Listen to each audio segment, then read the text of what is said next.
Olha, gente, vem cá. Conta um negócio aqui pra mim. Você sabe todos os direitos que você tem para as férias, para tirar férias, para exercer o seu direito de descansar?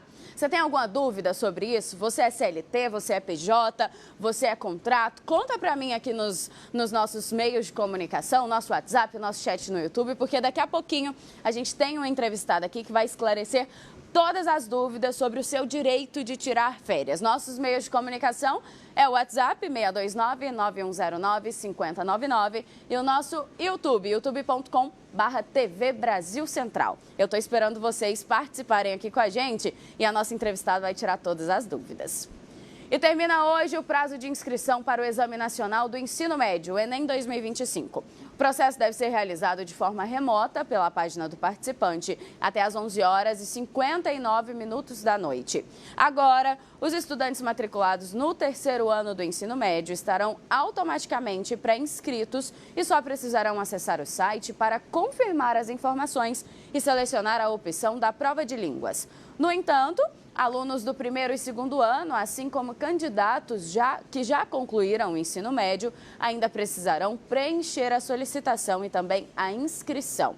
Veja mais detalhes sobre o Enem com o repórter Pedro Henrique Rabelo. A taxa para fazer o Enem é de R$ 85 para quem não é isento e deve ser paga até o dia 13 de junho. O Bruno vai para a sua quarta prova do Enem. Ele quer Ciências Sociais na Unicamp e sugere que todos os alunos do ensino médio façam a prova, nem que seja para ganhar experiência. A gente vê o Enem como algo muito distante quando a gente está no início do ensino médio. A gente tem muita desinformação por estar começando e aí a gente acaba, deixando para postergando.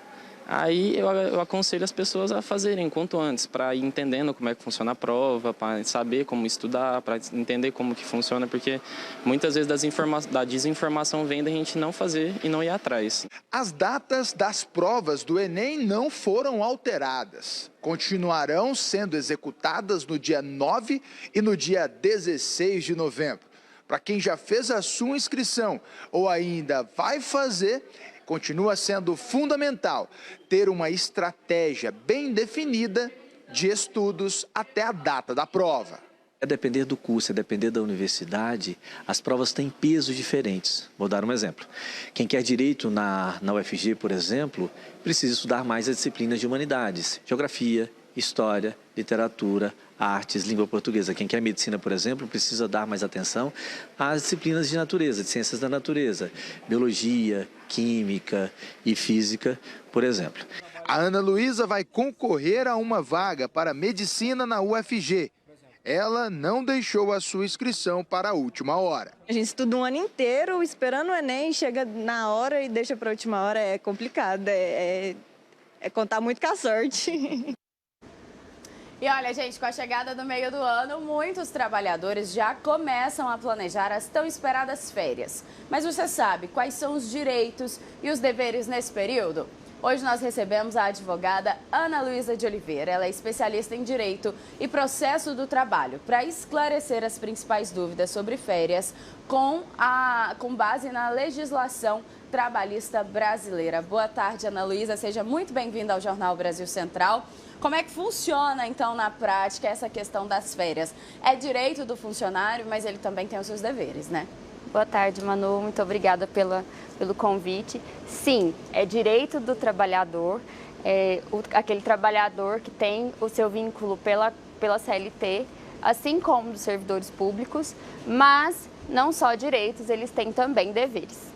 E esses deveres? Vamos falar primeiro sobre os deveres, que é o que mais dói ali na hora da gente cumprir, né? Porque os direitos é muito fácil, é tirar ali seus 30 dias, ficar tranquilo, receber por eles. Mas os deveres, principalmente de quem está tirando as férias, quem está recebendo o benefício, quais são?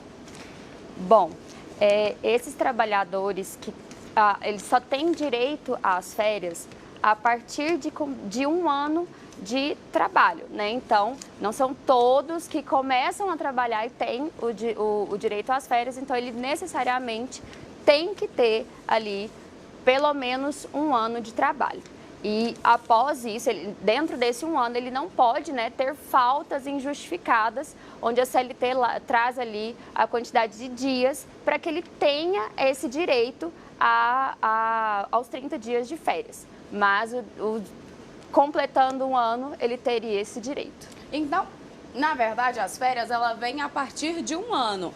O funcionário, o servidor que estiver trabalhando, e aí ele agendou nesse período menor do que um ano, uma viagem, uma festa, uma comemoração, e precisa tirar essas férias, vale negociar ou não? Vale negociar sim, tá, Manu?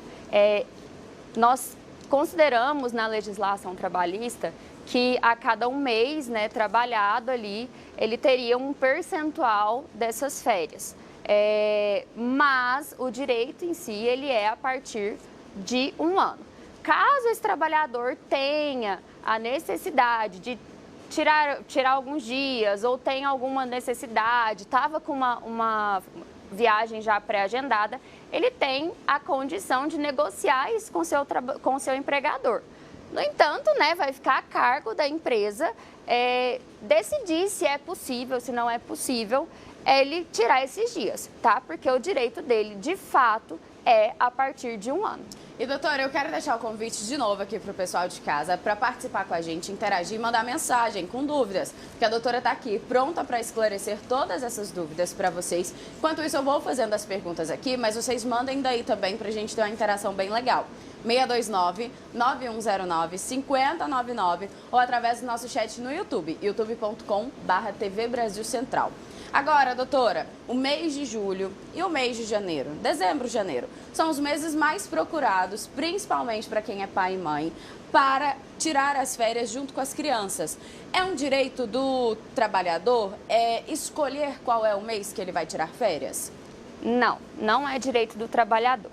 O período que esse trabalhador vai tirar as férias é determinado pelo seu empregador, tá?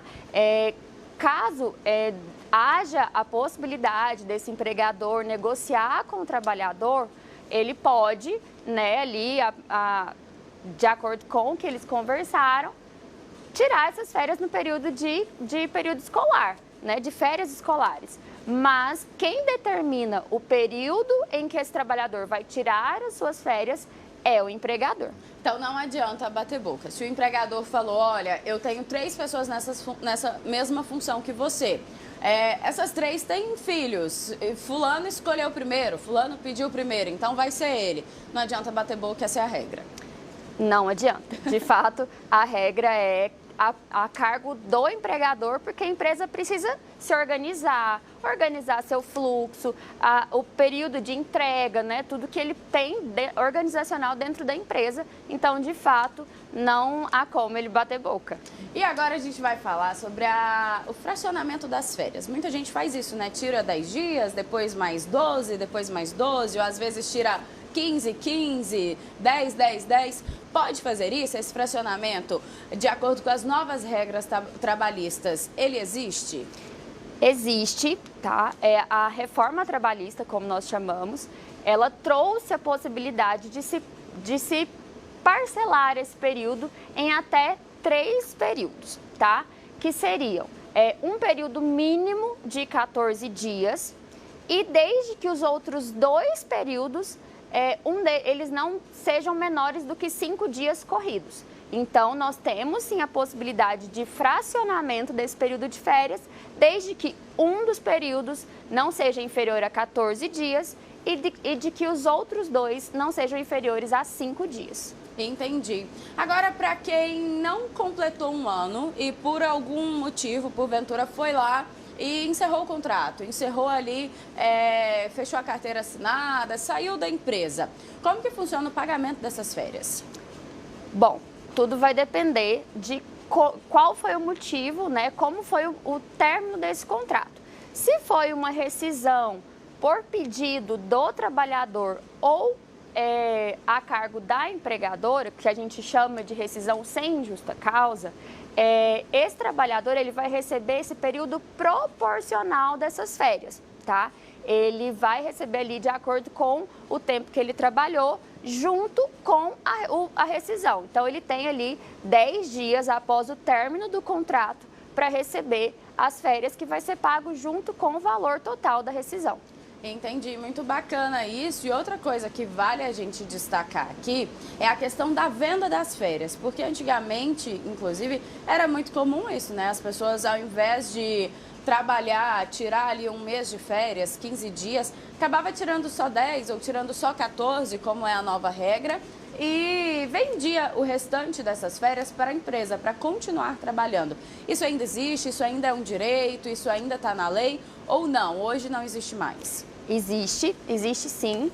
E esse período, né, a gente fala que é um direito do trabalhador. Então, se o trabalhador quer vender essas férias, ele pode. Qual é o período que ele pode vender? Ele pode vender até, no máximo, 1/3 das férias. Se nós tivermos férias de 30 dias, nós vamos falar aí de 10 dias, ao qual ele pode fazer a venda, né? Então, ele precisa ali seguir algumas regras para indicar para o seu empregador que ele quer fazer a venda dessas férias, né? Ou seja, ele quer trabalhar os 10 dias e receber por eles, sendo eles contados dentro do período de férias. E esse empregador, ele não pode se negar a comprar essas férias. Entendi. Então, se o funcionário quiser vender as férias, a empresa ela é obrigada a aceitar? Sim, ela é obrigada a aceitar, desde que esse trabalhador cumpra com as regras estabelecidas pela CLT para que haja a possibilidade de venda. E quais são essas regras, né? Ele precisa avisar previamente, ele precisa avisar com 15 dias de antecedência do final do período aquisitivo dele.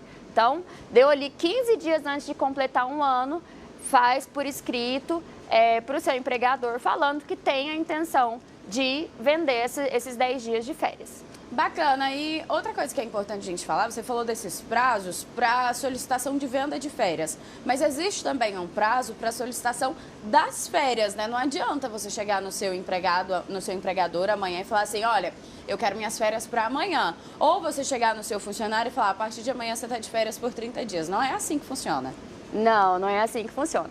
A gente tem também um período mínimo de aviso dessas férias, que é 30 dias antes do período. Então, o empregador, quando ele ali ou convenciona com esse trabalhador, ou quando ele já traz esse período pré-estabelecido, esse período precisa necessariamente ser 30 dias antes do início do gozo dessas férias. Olha, muitas dúvidas, muitos esclarecimentos. Acabei juntando aqui as perguntas de todo o pessoal. Quero registrar a presença e a participação de quem mandou mensagem. Foi o Rodrigo e também o Marcelo. Mais gente no YouTube. Vou pegar aqui pra gente registrar a participação também. Mandando mensagem. O Campos Pereira, ele que é lá do Jardim Primavera, fazendo várias perguntas. Acabei juntando todas elas para a gente otimizar o tempo e esclarecer a dúvida de todo o pessoal de casa. Doutora, muito obrigada pela sua participação. Seja sempre muito bem-vinda ao Jornal Brasil Central. Com certeza a senhora esclareceu a dúvida de muita gente. Obrigada, Manu. Eu que agradeço. Estou sempre à disposição.